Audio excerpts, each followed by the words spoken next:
Hello, my Dikus. Are you ready for the next book? Well, today we're gonna look at this big, thick book. I mean, I'm so excited.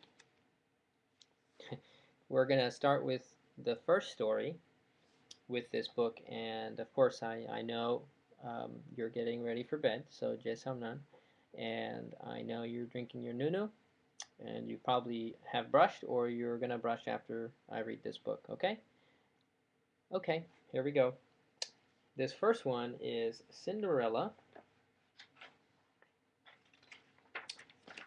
Is Cinderella my perfect wedding?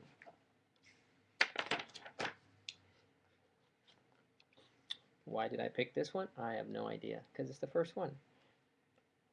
Cinderella's dream.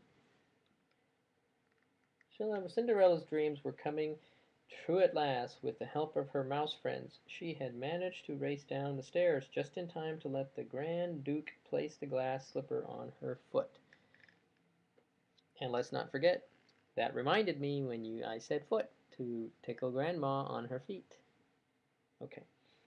Now she and the prince were going to be married, and their brand new life together filled with happiness would soon begin. But first, there was a wedding to plan. Cinderella didn't have the faintest idea where to begin. Prudence, who ran the castle household for the king, was happy to take charge. She sat with Cinderella and read off a long list of things that needed to be done for the wedding. "Excuse me, Prudence," Cinderella said, as soon as Prudence had paused for a moment, "but couldn't the prince and I just have a simple wedding?" Prudence frowned. "Cinderella, now that you are going to now that you're going to be a princess, you must start thinking big. Big, big." Later on, the royal dressmaker arrived with several wedding gowns. The first gown was covered with bows and sashes. "The guests will mistake me for a present," cried Cinderella. "You look just like a princess," Prudence said. "Do you think you could design something plainer?" Cinderella asked. "No," Prudence exclaimed. "Plain and princess do not go together. No." The next day, Prudence and Cinderella visited the castle's royal florist shop. The royal florist greeted them with a bush. At least Cinderella thought it looked like one.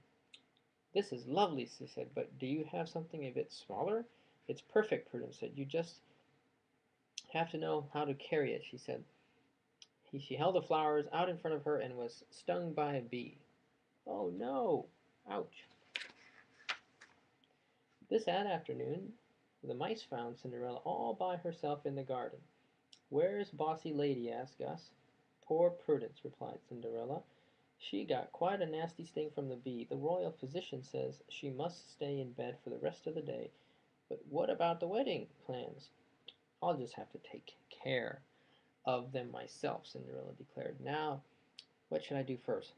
Who's coming?" Cinderella wondered Jack. "The guest list. Good idea, Jacques. Let's see. Well, of course, all of you are invited," Cinderella replied. "And my fairy godmother. Actually, I wish she were here right now."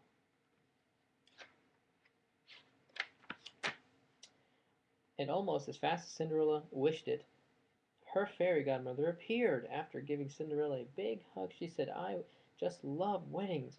The beautiful gown, the towering cake, the romantic music, and I'm sure everything just picked out is just lovely. Lovely. Lovely." Cinderella admitted she hadn't picked out anything yet. "And when is the wedding, dear?" asked my fairy godmother. Gus counted on his fingers. "Tomorrow," he announced. "Oh, my goodness, child!" cried the fairy godmother. "Then we'd better get started. Lots to do," Jock added. He and Gus unfurled Prince Prudence's list for the fairy godmother to see. "We'll plan an absolutely magical wedding for you, dear," the fairy godmother gushed. "Now let's begin with the dress." With a wave of fairy godmother's wand, Cinderella was instantly adorned in an elegant white gown. But her fairy godmother had forgotten the veil. "It's beautiful," Cinderella said.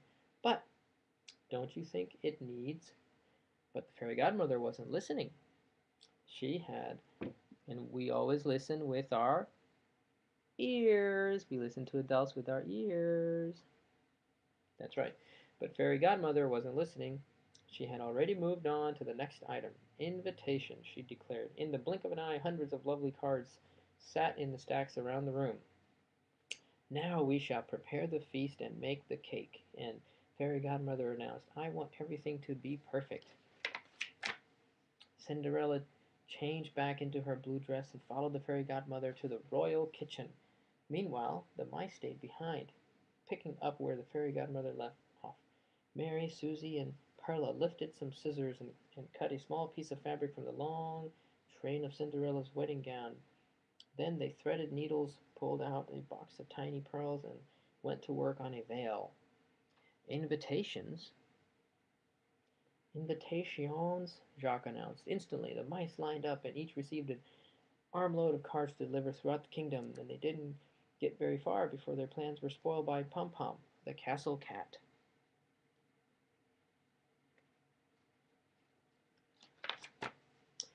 Whew, close called Jacques, and he and Gus raced away from Pom Pom and caught up with Cinderella in the castle kitchen.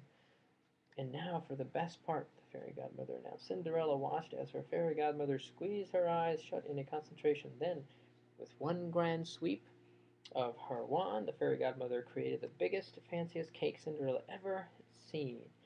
What do you think? The fairy godmother asked. Cinderella, trying to hide her disappointment, said, evenly, Prudence will love it.